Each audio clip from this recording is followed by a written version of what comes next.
Hello everyone, welcome to the bureaucrats factory. मेरा नाम है राहुल और एमपीपीएससी प्री स्पेशल यूनिट 10 का ये लेक्चर नंबर 2 है। इससे पहले वाले लेक्चर में हमने इलेक्शन कमीशन ऑफ इंडिया को फिनिश ऑफ कर दिया था। आज हम थोड़ी सी नज़र डालेंगे स्टेट इलेक्शन कमीशन पर। स्टेट इलेक्शन कमीशन बेसिकली एक स्टेट से की बॉडी होती है जो कि स्टेट में जो लोकल बॉडीज़ होती हैं उसके इलेक्शंस के लिए बनाई गई होती है। जैसे कि हमने इलेक्शन कमीशन ऑफ इंडिया को देखा था, वो भी एक कॉन्स्टिट्यूशनल बॉडी थी क्योंकि उसका भी जिक्र कॉन्स्टिट्यूशन में किया गया था। इन the same manner state election commission भी एक ऐसी ही कॉन्स्टिट्यूशनल बॉडी होती है। इसका इस्टेब्लिशमेंट 15 फरवरी 1994 को हुआ था। हम स्पेसिफिकली मध्य प्रदेश स्टेट इलेक्शन कमीशन की बात कर रहे हैं। जैसे कि आप पिक्चर में भी देख सकते हैं, मध्य प्रदेश निर्वाचन सदन। इसका हेडक्वार्टर निर्वाचन सदन अरेरा हिल्स भोपाल में लोकेटेड है। स्टेट इलेक्शन कमीशन का कॉन्स्टिट्यूशन की नोटिफिकेशन की जो डेट है वो 1 फरवरी 1994 थी।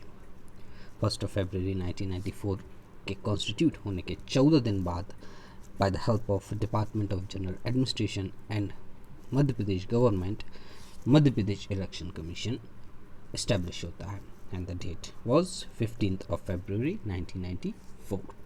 ये आपका एक एक्सपेक्टेड क्वेश्चन बन सकता है। Either of the date could be asked. आपसे पूछा जा सकता है कि नोटिफिकेशन की डेट क्या है, that will be 1 February 1994 and in the same manner it could be asked what date was the establishment of Madhya Pradesh Election Commission. That will be 15th of February 1994. थोड़ी सी history और current scenario का अगर हम scenario की बात करें मध्य Pradesh state election commission के, तो मध्य प्रदेश के पहले स्टेट इलेक्शन कमिश्नर थे NP लोहानी। जैसा कि हमने पहले देखा 1994 में वो इलेक्शन कमीशन जो हो रहा है इस्टेब्लिश हो रहा है और 1994 में ही NP लोहानी जो है अपॉइंट किए जा रहे हैं। करंट इनकम्बेंट की अगर बात करें अभी प्रेजेंट सिनेरियो में, तो हमको BP सिंह, मिस्टर बसंत प्रताप सिंह जो है वो स्टेट इलेक्शन कमिश्नर के तौर पे पदोन्नत हैं, अपॉइंटेड है। ये अपॉइंट किए जाते हैं गवर्नर के द्वारा। बहुत इंपॉर्टेंट क्वेश्चन अगेन यहाँ फ्रेम होता है that who appoint state election commissioner. आपका आंसर होगा स्टेट गवर्नर। ऑब्जेक्टिव की अगर बात करें तो सबसे मेन ऑब्जेक्टिव जो कि हमने इलेक्शन कमीशन में देखा था, वहाँ पे हमने देखा था office of president, vice president, state legislature, parliament के इलेक्शंस करवाना। इन the same manner state election commission जो होता है वो local bodies of the state के इलेक्शंस करवाता है। हमें पता है 2 लोकल बॉडीज़ हमें हर स्टेट में मिलती हैं। इनसे रिलेटेड आर्टिकल पे अगर हम बात करें तो आर्टिकल नंबर 243 का क्लॉज के, आर्टिकल 243 के बात करता है superintendence direction and control of all the election of panchayat जो कि 243 के में आता है, एंड म्यूनिसिपैलिटीज़ जो कि 243 ZA में आता है। आपके लिए यहाँ पे फिर एक क्वेश्चन रेज होता है कि इलेक्शन रिलेटेड टू पंचायत किस आर्टिकल में मेंशन किए गए हैं। In the same manner election related to municipalities किस आर्टिकल में है। आपका आंसर रिस्पेक्टिवली आर्टिकल 243 के एंड आर्टिकल 243 ZA होगा। आर्टिकल 243 क्लॉज के सब क्लॉज 2 की बात करें तो इसमें tenure, appointment and direction made by the legislature की बात की गई है। टेन्योर किसी भी चेयरपर्सन का 6 year to 65 years whichever is earlier होता है। In the same manner appointed, हमें पता है अपॉइंटमेंट कौन करता है, अपॉइंटमेंट गवर्नर के द्वारा की जाती है। और ये लॉ किस में मेंशन है, इन इससे रिलेटेड जो लॉ फ्रेम किए जाते हैं वो जैसा इलेक्शन कमीशन में लॉ की पावर पार्लियामेंट के पास है, in the same manner state election की लॉ की पावर स्टेट लेजिस्लेचर के पास होती है। State election commissioner shall not be remove from his office accept in like the manner on the like and grounds of जज of high court.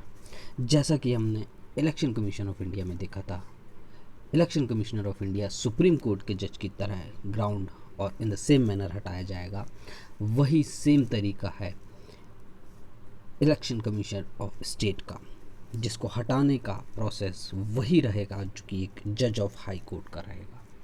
जैसे कि central में हम सुप्रीम कोर्ट को लेके चलते हैं, वैसे स्टेट में हम हाई कोर्ट को लेके चलेंगे, हाई कोर्ट के जज को लेके चलेंगे। उन्हीं का ग्राउंड और उन्हीं का वो सेम मैनर होगा जिस बेस पे इलेक्शन कमिश्नर ऑफ स्टेट को हटाया जाएगा। स्टेट इलेक्शन कमिश्नर्स हम देखें तो 1994 इम्पॉर्टेंट है, ये आपका पहला फर्स्ट ऑफ सुपरलेटिव्स में पूछा जा सकता है। एनपी लोहानी, आपसे लिस्ट में कोई भी क्वेश्चन एक पूछा जा सकता है, ऑड वन आउट आ सकता है, which one following was not the election commissioner of the state. 6 हैं, आपको याद करने पड़ेंगे। इवन प्रीवियस ईयर क्वेश्चंस में एक क्वेश्चन आया भी है।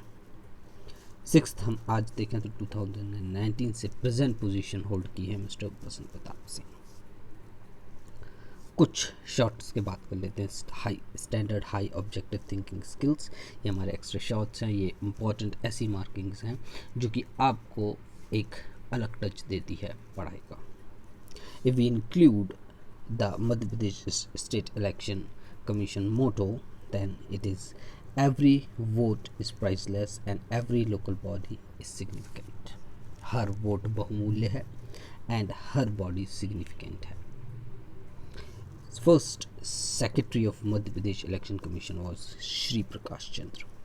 फर्स्ट सेक्रेटरी की अगर बात करें तो ये भी आपसे पूछा जा सकता है कि मध्य प्रदेश इलेक्शन कमीशन की पहले सेक्रेटरी कौन बने थे। इन द सेम मैनर सुपरलेटिव्स की अगर हम बात करें तो फर्स्ट ऑफ वुमेन सेक्रेटरी भी बहुत बार पूछा जाता है। फीमेल्स आजकल ट्रेंड में हैं, किसी भी एक सुपरलेटिव में फर्स्ट ऑफ फीमेल्स आपसे फर्स्ट ऑफ इंडिया या first of female of Madhya प्रदेश पूछा जा सकता है। और उसी ट्रेंड को अगर हम कंटिन्यू रखें तो Vijaya Shrivastava was the first women secretary of Madhya Pradesh election commission. Madhya Pradesh election commission ने चुनाव नाम का एक मोबाइल ऐप भी लॉन्च किया गया है, प्ले स्टोर पे भी अवेलेबल है और ये किया था 2017 में लॉन्च। मोस्ट प्रॉब्ली आपसे ईयर पूछा जा सकता है, लेकिन स्पेसिफिकली अगर टफ क्वेश्चन आता है अगर तो आपके लिए पूछा जा सकता है द प्रॉपर डेट। तो 16 ऑफ जुलाई 2017 को ये जो ऐप है ये लॉन्च किया गया था।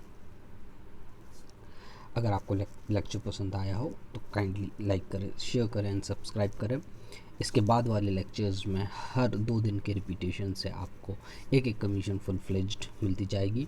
एग्ज़ाम के पहले एटलीस्ट 10 डेज पहले आपके पास पूरा 16 के 16 कमीशंस का स्टॉक होगा and you will not be missing any single answers और questions from that. Thank you. Please like, share and subscribe Bureaucrats factory.